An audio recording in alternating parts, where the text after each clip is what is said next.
কয়েক কোটি টাকা তুলে বেপাত্তা নন্দীগ্রামের যুবক, মাথায় হাত লগ্নিকারীদের। সারদা রোজভ্যালির কায়দায় অল্প সময়ে মোটা টাকা রিটার্নের টোপ দিয়ে কয়েক কোটি টাকা তুলে বেপাত্তা নন্দীগ্রামের এক যুবক। অভিযুক্তের নাম অনুপ কুমার দাসী। তার বাড়ি নন্দীগ্রাম 2 ব্লকের বেয়াপাড়ায়। চণ্ডীপুর, এগরা, মহিষাদল, হলদিয়ার চৈতন্যপুর এবং হাওড়া শ্যামপুরে অফিস ছিল তার। 1 লক্ষ জমা রাখলে মাসে 21,000 টাকার রিটার্ন। এই টোপ দিয়ে কোটি কোটি টাকা তোলা হয়েছে বলে অভিযোগ। 2-1 মাস প্রতিশ্রুতির মতো টাকা দেওয়া হয়, কিন্তু তারপরেই ব্যবসার লোকসানের অজুহাত দেখিয়ে ফেব্রুয়ারি মাস থেকে কাউকে টাকা দেওয়া হয়নি।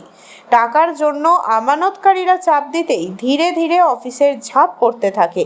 ক্ষুব্ধ আমানতকারীরা 23শে মার্চ রেয়াপাড়ার অভিযুক্তের বাড়ি ভাঙচুর চালায়। অভিযুক্তের মোবাইল নম্বর বন্ধ থাকায় এ ব্যাপারে তার বক্তব্য জানা যায়নি।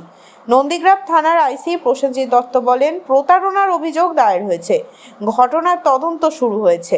রুয়াপাড়া পুলিশ ফাঁড়ি থেকে ঢিলছোড়া দূরত্বে অভিযুক্তের বাড়ি। প্রশিক্ষণ নিয়ে যুবক শেয়ার মার্কেটে টাকা খাটিয়ে বিপুল মুনাফা করার ফন্দি আটে।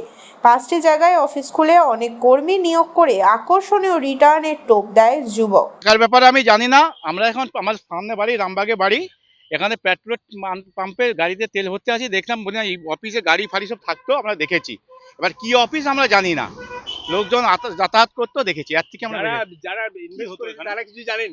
হ্যাঁ, যারা ইনভেস্ট করে আমরা তো লোকাল কিছু জানি না। এবার লোকজন দেখে একটা হঠাৎ করে দেখে একটা অফিস হয়ে গেল, লোকজন আসছে যাচ্ছে, গাড়ি দাঁড়িয়ে আছে, কে স্যার আসছে, আসছে দেখেছি। এর থেকে আমরা বেশি কিছু জানি না, কিন্তু অফিস হয়েছে 100%।